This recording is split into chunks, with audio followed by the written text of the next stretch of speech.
राजेश को।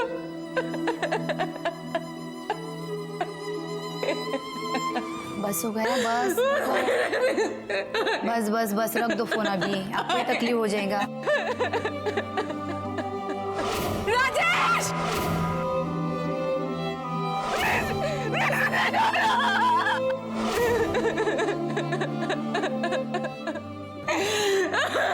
शांत हो जाओ, शांत हो जाओ।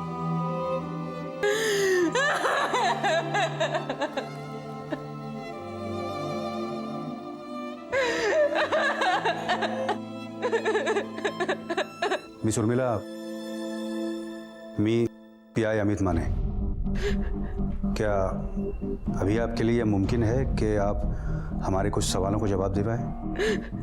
क्योंकि देखिए, आपने उसे देखा है तो आप हमारी मदद कर सकती हैं।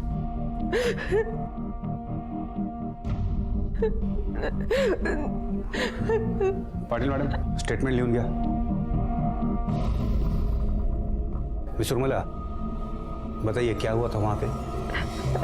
सर, राजेश मेरे होने वाले पति थे और हम खोपोली के पास जो ओल्ड हाईवे वहां पहुंचे तो मौसम बहुत अच्छा था।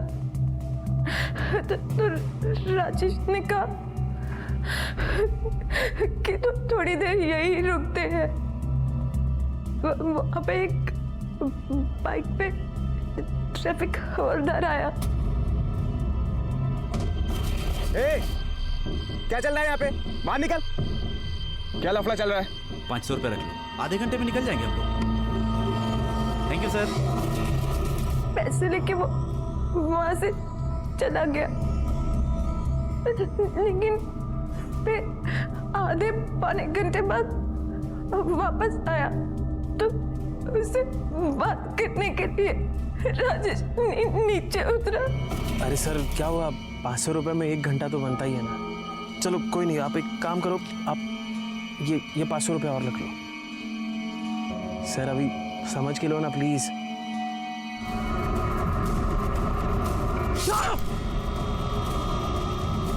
राजेश! राजेश!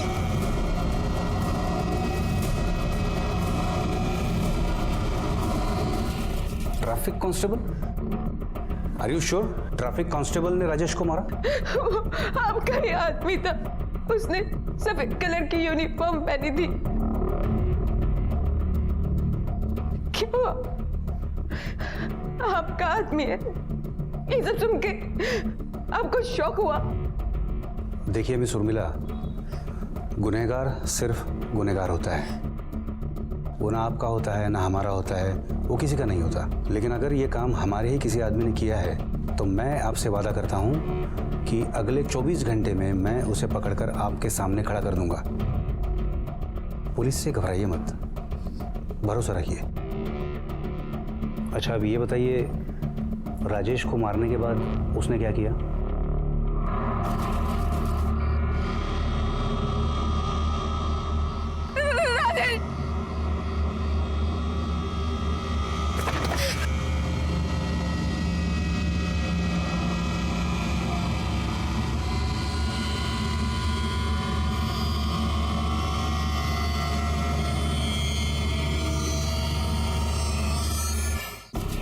आपने फोन किसको लगाया था?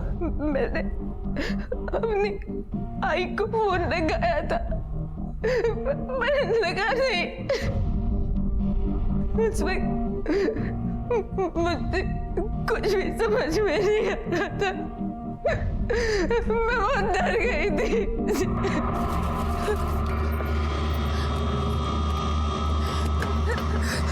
आई want to die.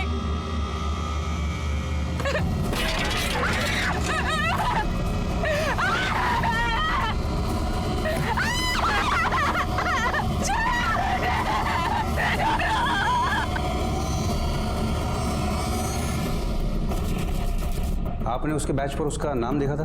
कुछ ठीक से नहीं दिख रहा था, बहुत अंधेरा था और मैं उसका नाम भी नहीं देख पाया। राजेश को मारने के बाद उसने आपको मारने की भी कोशिश की? जय अंजलि, अपनी से अंगूठी, ये मेरी सगाई की अंगूठी।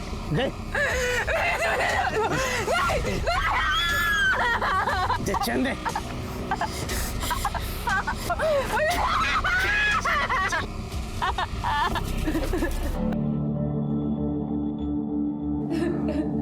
क्या अगर उस क्रिमिनल की फोटो में आपको दिखाऊं तो आप उसे पहचान पाएंगी? वहाँ बहुत अंधेरा था, लाइट के नाम पर सिर्फ गाड़ी की हेडलाइट थी और ऊपर से उसने हेलमेट भी पहन रखा था। ठीक है, फिलहाल आप आराम कीजिए, डरने की कोई जरूरत नहीं है, पर आपका मेडिकल कराना जरूरी है। उसके बाद मैं अपने घर जा सकती हूँ? हाँ हाँ, बिल्कुल जा सकती हैं, लेकिन एक रिक्वेस्ट है, जाने से पहले अगर आप उसकी फोटो देख उसे पहचान पाई तो हमारा काम आसान हो जाएगा।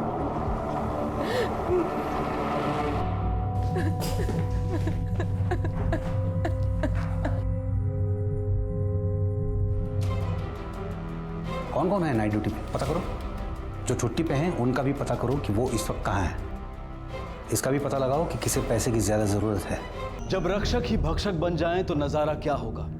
पुलिस इंस्पेक्टर माने के पैरों तले जमीन सरक गई ये जानकर कि कातिल कोई पुलिस वाला है जो अपनी वर्दी का फायदा उठा रहा है। पूरे डिपार्टमेंट की इज्जत दांव पर लग गई थी। मीडिया और बड़े अफसरों को अब तक इसकी भनक नहीं लगी थी, वरना पुलिस पर दबाव और बढ़ जाता और इन लोगों तक खबर पहुंचे उससे पहले उस कांस्टेबल का पकड़े जाना बेहद जरूरी था, जो पुराने रास्ते पर लोगों को अपना शिकार बना रहा था। पुलिस की साख खतरे में थी क्योंकि सबसे पहला इल्जाम उनके बंदोबस्त में लापरवाही का लगता। खोपोली महाराष्ट्र की सारी पुलिस फोर्स के सामने इस वक्त एक ही चुनौती थी कि जल्द से जल्द इस कांस्टेबल को उसके वैशी इरादों में नाकामयाब किया जाए।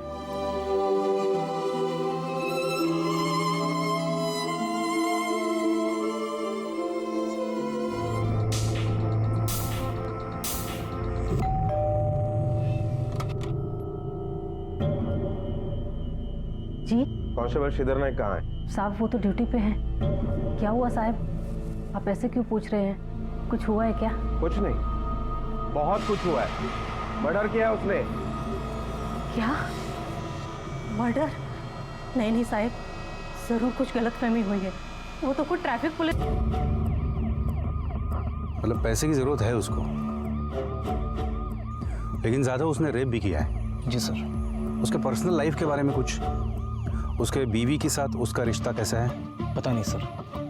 किसी को मालूम है कुछ? सर एक बार नशे में बड़बड़ा रहा था कि उसकी बीवी किसी काम की नहीं रही। क्या नशा करता है वो?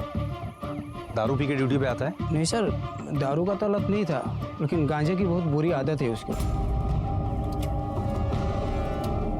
हाँ साहब, उसकी माँ की वजह से उनके सर में एक गांठ है जिसके लिए डॉक्टर बोला ऑपरेशन करना पड़ेगा। उसके लिए 3 लाख रुपए खर्चा होगा। उसके लिए वो कल शाम को मेरे से झगड़ा भी किया। एक काम करते हैं, तुम्हारे पास जो गहने हैं ना, उससे कुछ इंतजाम हो सकता है। एक लोहे की कील तक नहीं दी शादी में, और अब मेरे गहने बिकवाना चाहते हो? देखना भी मत उनकी तरफ। तो मैं कहां से लाऊं इतने रुपए? एक काम करता हूं, मैं ये घर गिरवी रख देता हूं। अच्छा, फिर बच्चों को क्या मैं सड़क पे सुलाऊंगी? हर बात में तुम ना बोलती हो। अरे घर मेरा ही तो है, मैं चाहे जो कुछ भी करूं, और बच्चे भूखे नहीं मरे जा रहे हैं। पगार मिलती ना मेरी। 12,000 रुपए को तुम पगार कहते हो? मेरी एक बात कान खोल कर सुन लो, तुम्हें अपनी माँ के लिए जो करना है करो, पर मैं अपने बच्चों के सर से ये छत नहीं छीनने दूंगी, समझे तुम? रख ले, गहने भी रख ले और ये घर भी रख ले, लेकिन मैं अपनी माँ का ऑपरेशन करा के ही रहूंगा, चाहे उसके लिए मुझे कुछ भी करना पड़े, चोरी डकैती, और जरूरत पड़ी ना तो मैं किसी का खून भी कर सकता हूँ। ऑपरेशन कौन से हॉस्पिटल में होने वाला है? सिटी हॉस्पिटल साहब। ड्यूटी पर जाने के बाद उसका कोई कॉल आया था? नहीं साहब, ड्यूटी पे जाने के बाद उसका कोई फोन नहीं आया।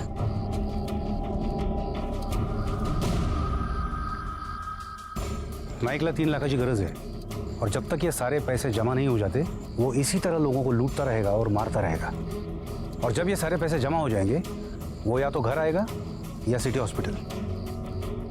सावंत, 2 कांस्टेबल सिविल में सिटी हॉस्पिटल और एक यहाँ इसके घर पे लगवा दो। ठीक है सर।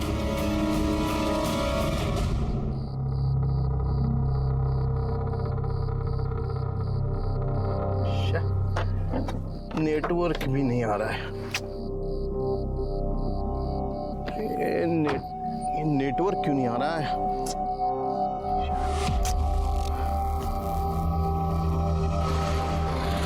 साहब 1 मिनट। यहाँ आसपास कोई ढाबा वगैरह मिलेगा क्या? एक काम कर, मेरे पीछे पीछे आ। थैंक यू सर, नहीं तो भूख के मारे में मर जाता।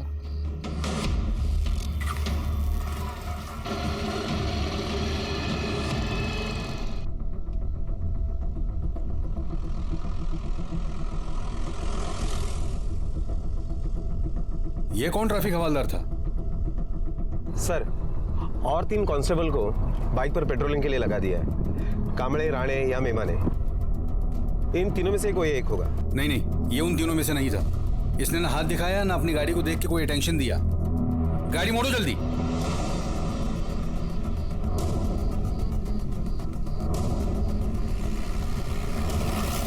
आगे बाइक पे ट्रैफिक हवलदार और पीछे गाड़ी। इसका मतलब समझ रहे हो? इसको कोई फिर नया शिकार मिल गया है। चलो जल्दी चलो, पीछा करो उसका, स्पीड बढ़ाओ।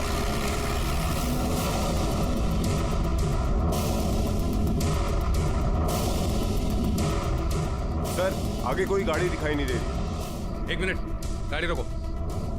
पीछे हमने कोई राइट या लेफ्ट टर्न मिस तो नहीं कर दिया? सर, एक लेफ्ट टर्न था पीछे। गाड़ी घुमाओ जल्दी। हाँ देखो, आराम से लो, यही कहीं वो टर्न है। सर, ये रहा।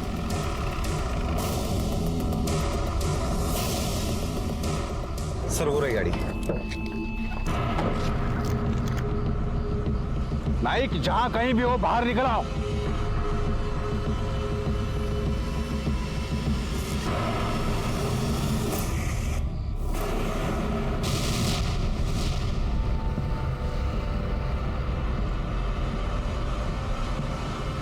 सांस चल रही है, इसका मतलब अभी जिंदा है। इसे फौरन हॉस्पिटल लेके चलो, हो सकता है इसकी जान बच जाए। चलो।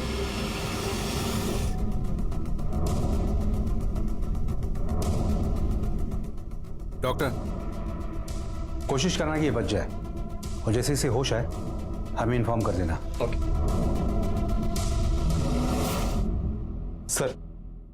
सर, गाड़ी के पेपर के मुताबिक जिस पर हमला हुआ है उसका नाम अमित भोजवानी है।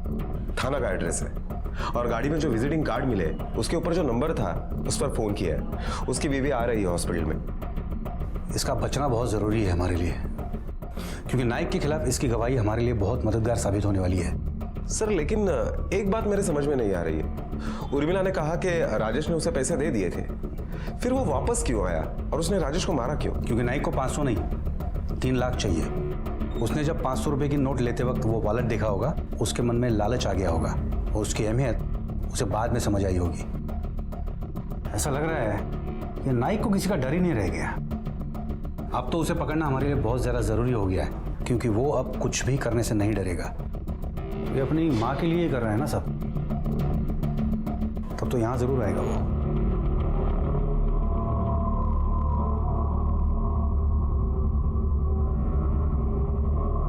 मैडम, मेरी बेटी एडमिट है यहाँ पे। उर्मिला जोशी उसका नाम। वो कौन से रूम में है? मैं उसकी माँ हूँ। उर्मिला मेरी बच्ची को। अगर कोई खबर मिलती है तो तुरंत मुझे फ़ोन करना। सर, इस फाइल में हमारे तीनों चौकी के सारे कांस्टेबल के फोटो है। ये नाइक की फ़ोटो तुमने बीच में लगाई है ना? जी सर, जैसे आपने बोला था वैसे लगाइए। ये देखिए। देखिए, इनमें से कोई?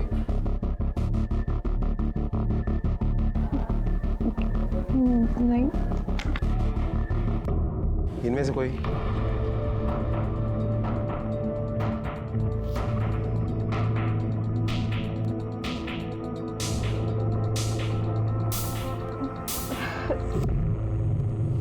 जरा इस फोटो को देखिए। इसे देखा है कहीं? पहचानती हो इसे? नहीं, ये नहीं था। इन दोनों में से एक था। सर ये शिर्के और जगदाड़े, ये दोनों हाईवे वाली पुलिस जीप पे पूरी टीम के साथ पेट्रोलिंग पे है। देखिए मैं उर्मिला, आप जिन्हें पहचान रही हैं वो हाईवे पर सारी रात पेट्रोलिंग पे हैं। 1 मिनट के लिए भी वहां से नहीं हिले हैं। मैंने कहा ना, बहुत अंधेरा था, मुझे कुछ दिखाई नहीं दे रहा था और ऊपर से उसने हेलमेट भी पहन रखा था। मुझे कुछ याद नहीं बता सकती हूँ उनके बारे में, जैसे उसके बदन पे कोई निशान हो या फिर उसकी हाइट?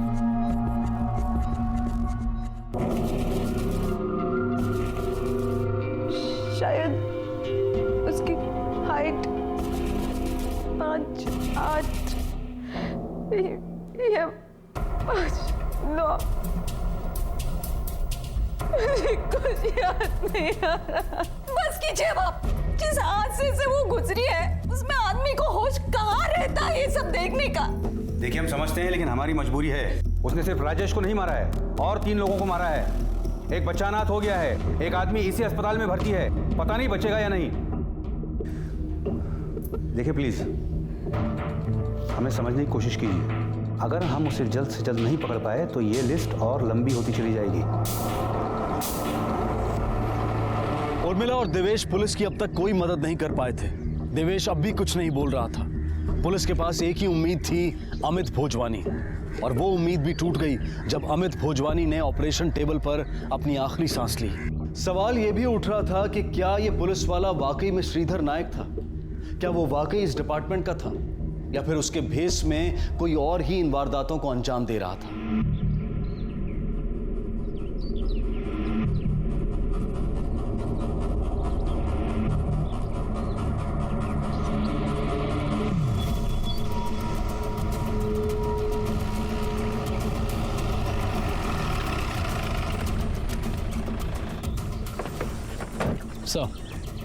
सर कांस्टेबल नाइक की लाश है।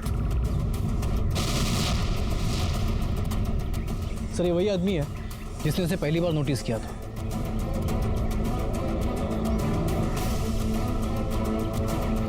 इसकी खरोच देख के ऐसे लगता है कि इसे मारा कहीं और गया हो और बॉडी खींच के यहाँ पे लाई गई है। खून सूख चुका है, इसका मतलब है कि मर्डर 5-6 घंटे पहले किया गया है। सर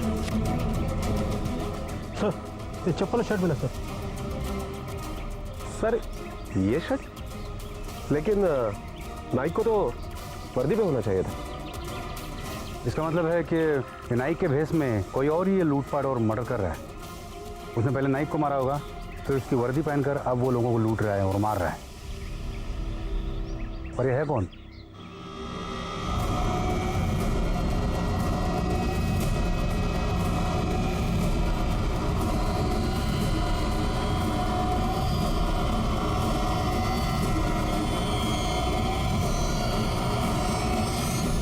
कांस्टेबल नायक जो अपनी मरती हुई मां को बचाना चाहता था, आज खुद मौत की नींद सो गया था। पुलिस जिस केस को सॉल्व किया हुआ समझ रही थी वो और पेचीदा हो गया था, क्योंकि जो शक नायक पर था अब वो एक अनजान, उसी अंधेरे के बीच ना दिखाई देने वाले चेहरे पर जा टिका था। कौन हो सकता था ये, जिसने ना सिर्फ लोगों की जान ली थी, पैसा लूटा था, बल्कि उसने उर्मिला के साथ बलात्कार भी किया था। पुलिस के पास कोई सुराग नहीं था। जो केस नायक के हाथ लगने से सॉल्व होता हुआ दिखाई दे रहा था, उसके सारे सिरे अब खो चुके थे। पुलिस के पास एक फोन कॉल आया जिसमें एक फार्म हाउस के मालिक ने पुलिस को यह बताया कि उसने अपने नौकर को खून से सने कपड़े धोते हुए देखा है। पुलिस बिना देर किए वहां पहुंची। सुबह आपने उसे कितने बजे देखा? सुबह जब मैं 6, साढ़े 6 बजे मॉर्निंग वॉक के लिए जा रहा था, तभी उसे कुछ कपड़े उठाकर धोने के लिए जाते हुए देखा, और उसमें ट्रैफिक हवलदार की वर्दी भी देखी जिस पर खून के दाग लगे हुए थे। मैं भी हैरान था ये देखकर कि मिंटू के पास ये पुलिस की वर्दी कहाँ से आई, और वो भी खून से भरी हुई। और वो खून ये देखने के लिए मैं उसे चुप कर देख रहा था। उसने जिस बाल्टी में वो शर्ट डुबाकर पानी फेंका तो पूरा लाल था। उसी वक्त मुझे शक हुआ और आपको फोन किया। ये मिंटू यादव अभी कहाँ होगा? यही होगा, पीछे अपने कमरे में।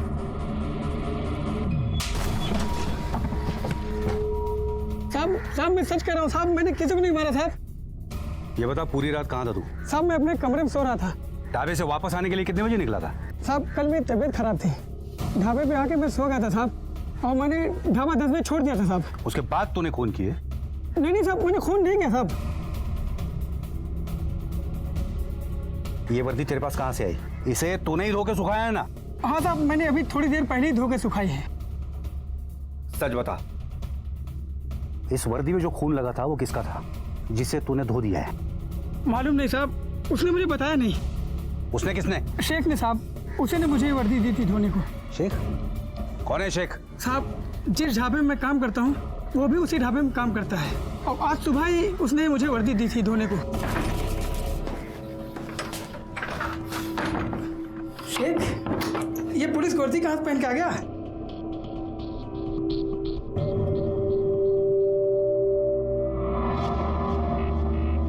यार, इसमें खून लगा हुआ है यार। अरे बहुत सही रास्ता ढूंढा मैंने पैसा कमाने का, समझा? अब कोई टेंशन नहीं है लाइफ में। तू बस एक काम कर, ये वर्दी ना अच्छी से साफ करके रख दे, मैं आकर बाद में लेता हूँ तेरे से। क्या बोल रहा है यार? क्या करके आया तू? ज्यादा चूचपड़ा मत कर, समझा? जितना बोल रहा हूँ उतना सुन। बहुत मोटा माल छापा है मैंने, ये देख। एक काम कर, तू रख। हम ये कैसे मान ले कि ये सच है? ये भी हो सकता है कि तू हमारा ध्यान भटकाने के लिए ये कहानी बक रहा है। आप जीनत से पूछ सकते हैं साहब, वो आपको सारी सच्चाई बता देगी। ये ले, ये सब तेरे लिए है। देख, अब तो मेरे को नखरे नहीं दिखाएगी ना, कभी ना नहीं बोलेगी ना। शेख, इतना जेवर, इतना पैसा किधर से लाया तू? अरे डाका डाला मैंने तेरे लिए। क्या? देख अभी सब छोड़ना, ऐसा मैं रोल ला के दूंगा, समझी? जरा पास आ कलेजे के, ताकि थोड़ा ठंडक पड़ जाए मेरी जान। बहुत हो गया, ये माल पूरा नहीं है, पहले माल पूरा कर। अरे मैं इसको पूरा कर देगा ना, बोलता है मैं। तू पहले आधा काम तो कर। ऐसे नहीं चलेगा, पहले ये माल पूरा दे और फिर ये माल ले। ए देख जीनत, ऐसा मत बोल। देना जीनत, कितना प्यार करता मैं। तेरे को काम पे जाने का, चल अब निकल तू। जीनत, निकल, मुझे काम पे जाने का, चल। अरे ए जीनत, देख ऐसे नहीं कर सकती। चल चल चल, निकल यहाँ से। सुना, ए जीनत, अरे ऐसा मत कर रहे।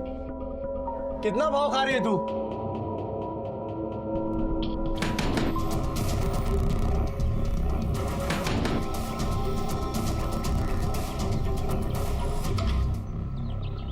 जीनत, तू ही है?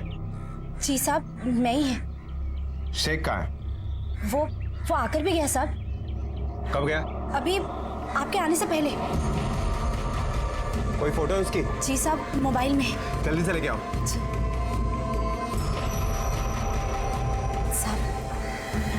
सर, जाकर ढूंढो इस आदमी को, आसपास ही कहीं होगा। सर, उसने कुछ ला कर दिया तुम्हें? जी साहब। साहब, वो मेरे को बोला कि मेरे वास्ते डाका डाला, मुझे लगा कि मजाक किया। सिर्फ डाका नहीं डाला, 5 लोगों का खून किया उसने, और तुम्हें मजाक लग रहा है? इतने सारे पैसे, इतने सारे गहने कहां से आए उसके पास एक रात में? क्या बोल के गया था? यहां से कहां जाने वाला है? अभी उसके ढाबे पे जाने का टाइम हुआ है। सर, वो अभी तक आया नहीं, और अगर आ भी गया है तो बॉस के ऑर्डर्स है कि उसे नौकरी से निकाल दो। हर दूसरे दिन गायब रहता है सर। कल वो कितने बजे आया था ढाबे पर? कल तो वो आया ही नहीं था सर। वीकेंड्स पे बिजनेस होता है, 150 मुर्गियां अंदर पड़ी है, उसने एक भी नहीं काटी। ये शेख जब काम पर नहीं आता है तब किसी को पता होता है कि वो कहाँ जाता है? कहाँ जाएगा सर, 1 नंबर का गंजेड़ी है, गांजा पीने ही जाता है। चल निकल, चल। सही बना रे।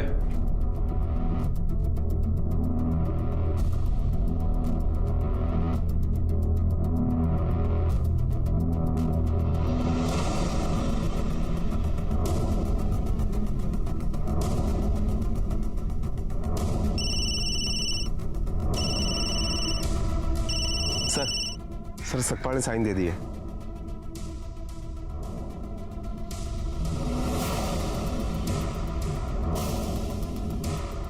आ गया, चल वट ले, और उधर नहीं चलेगा, पहले का तेरा बहुत बाकी है। चल चल निकल, चल। ए यार, कितना रोता रहता है, कितना बाकी है तेरा?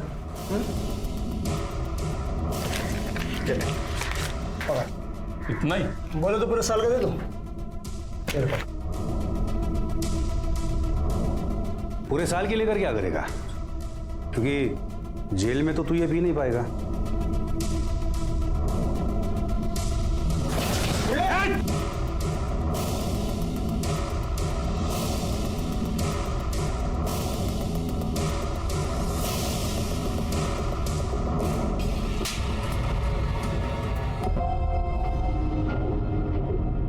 क्या तुम इस आदमी को पहचानते हो?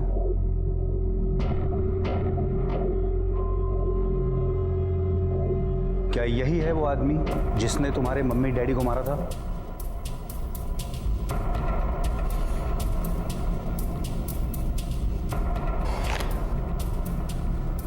क्या यही है वो?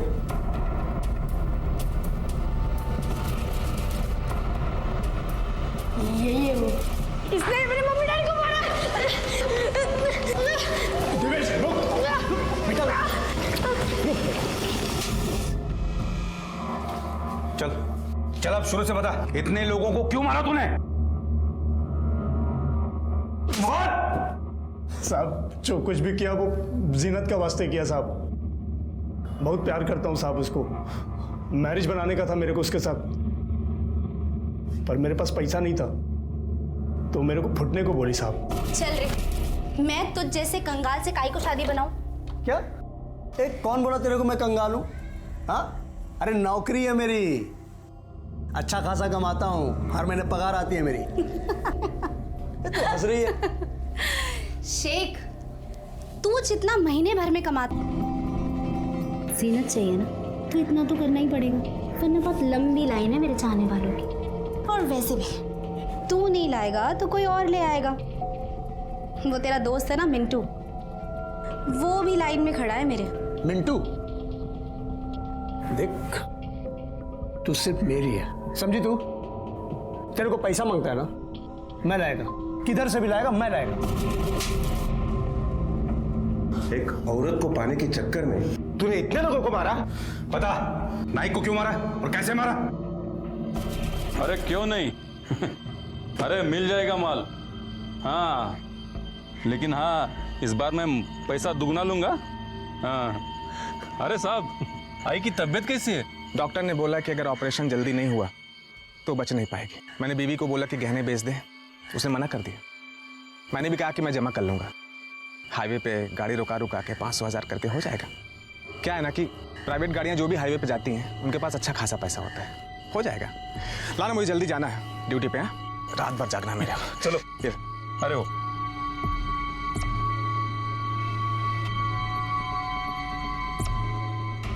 साहब मेरे को आगे तक छोड़ देंगे क्या? किधर जाना तेरे को? वो सनसेट पॉइंट नागा तक। आजा।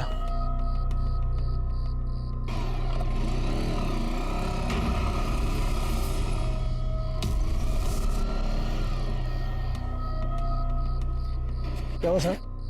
1 मिनट उतरना, मैं पेशाब करके आता हूँ।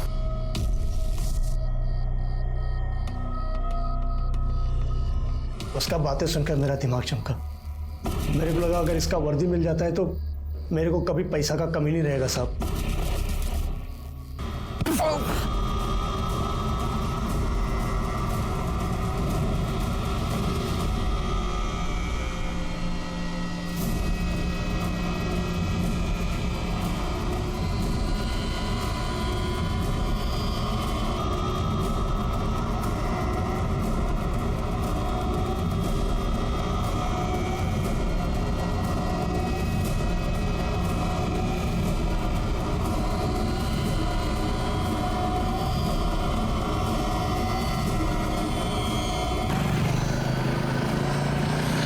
उसके बाद साहब जो भी प्राइवेट गाड़ी उस पुराना हाईवे पे आया ना, मैं सबको मार दिया और गहना जेवर पैसा सब लूट लिया साहब। अरे तुझे तो पैसा चाहिए था ना, तूने बलात्कार क्यों किया? साहब मेरा ऐसा कोई इरादा नहीं था साहब, बस उस दिन जो जीनत ने मेरे साथ किया ना, मेरे को बहुत गुस्सा आया साहब। सारा गुस्सा उस लड़की पर निकाल दिया। तुझे पता भी नहीं है तूने कितनी जिंदगियां उजाड़ी हैं।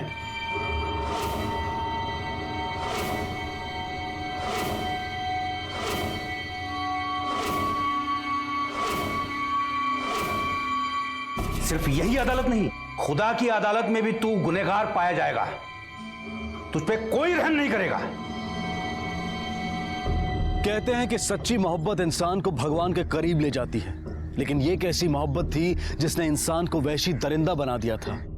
ये मोहब्बत थी या पागलपन? उर्मिला से ना सिर्फ उसके आने वाले शादीशुदा जिंदगी के सपने छीन लिए गए, बल्कि उसे भयंकर यादों के साथ जीने के लिए भी छोड़ दिया गया। 10 साल की उम्र में देवेश को अपने माँ बाप को अपनी आंखों के सामने मरते हुए देखना पड़ा। ये छाप शायद उसके दिमाग से कभी नहीं मिट पाएगी। चंद घंटों में वो अनाथ हो गया था। नायक की माँ भी इलाज के अभाव में चल बसी। एक शैतान ने अपनी जिद को मोहब्बत का चोला पहनाया और दहशत का खेल खेला। अदालत ने शेख को इन सभी हत्याओं के लिए आईपीसी की धारा 302 के तहत और उर्मिला के साथ बलात्कार करने के लिए धारा 376 के तहत फांसी की सजा सुनाई। अब मैं अनूप सोनी आपसे विदा लेता हूं। फिर मुलाकात होगी अगले एपिसोड में एक और चौंका देने वाले केस के साथ। तब तक अपना और अपने परिवार का ख्याल रखें और देखते रहें क्राइम पेट्रोल डायल 100। सबक एक को, सीख हम सबको। जय हिंद।